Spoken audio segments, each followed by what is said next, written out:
It was around 1960, the Rev. Thomas Schaefer recalled, when he innocently told his classmates at his Catholic elementary school that he and his family had gone to a neighbor's wedding at a Protestant church. The nuns at the school called in his mother to tell them they shouldn't have set foot in such a place. But his mother, who was ecumenical before it was cool, made it clear to the sisters that our friends are our friends and we will be part of their lives, Father Schaefer said.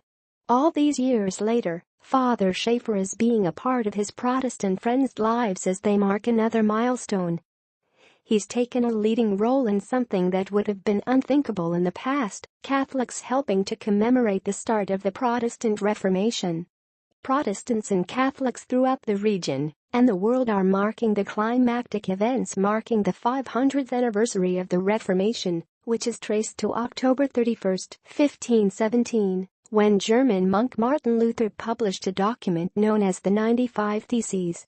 Catholics and Lutherans will be gathering Saturday at St. Vincent College in Latrobe for a lecture and liturgy marking the anniversary, while Lutherans themselves plan events in their churches on what's dubbed Reformation Sunday on October 29.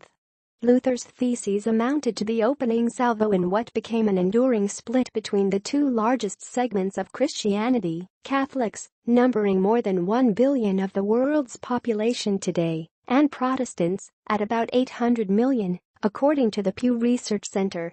Lutherans and other Protestants have celebrated that anniversary ever since, especially on centennials such as 1817 and 1917, as a day of independence from what they saw as the tyranny of the Pope and Catholic dogma.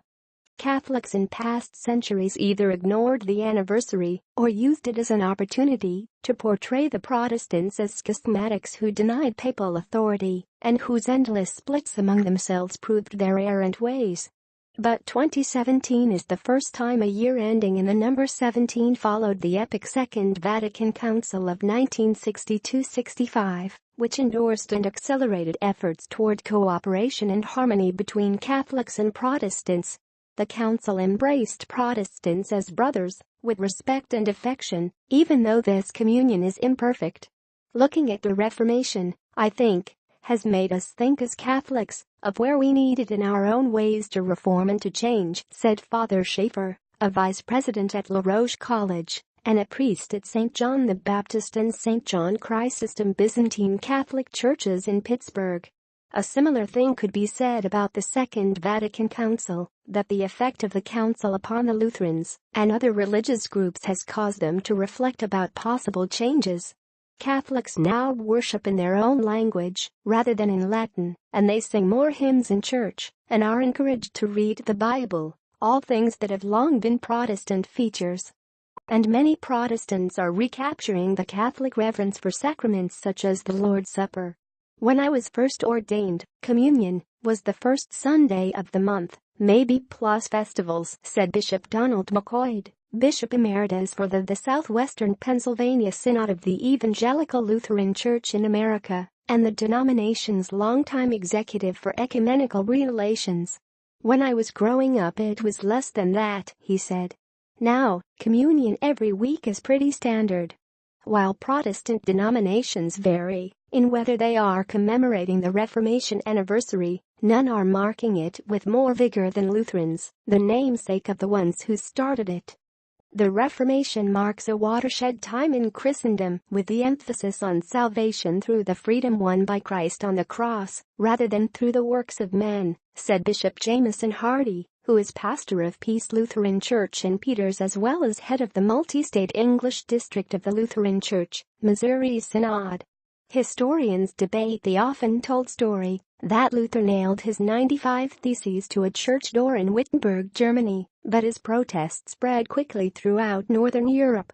Luther initially challenged what he saw as the corrupting sale of a spiritual commodity known as indulgences. But soon the stakes grew higher. He insisted that eternal salvation came solely through faith, not good works. He was excommunicated for, among other things, elevating a person's right to interpret scripture above the authority of the Pope and church tradition. Lutheran and soon other Protestant movements spread quickly. Monarchs and other rulers took sides, and generations of persecution and often apocalyptic warfare followed. But Catholics and Protestants eventually learned to coexist and even cooperate, particularly after Vatican II. Pope Francis traveled to Sweden in 2016 to join Lutherans in launching the start of a year of Reformation commemorations. The Rev.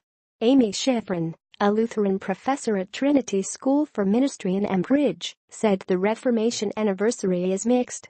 "I haven't called it a celebration the way some have," she said. "It's more of a commemoration, because there is not a lot of unity in the church. It's taken us a long time to see that what unites is greater than what divides us."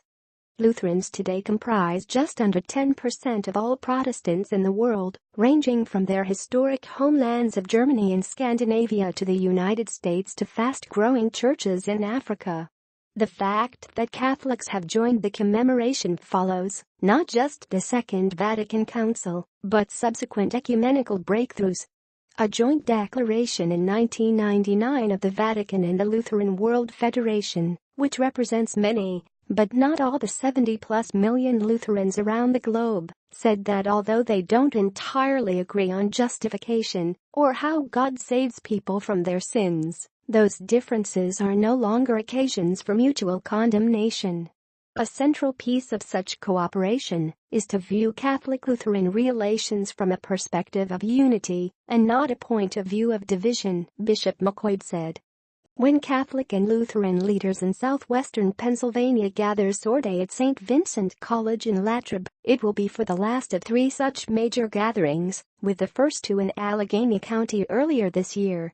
On Reformation Sunday, First Lutheran Church, downtown, will host an afternoon pilgrimage walk in conjunction with the Project Always Made New, in which posters are displayed with people's stories of personal change and reformation.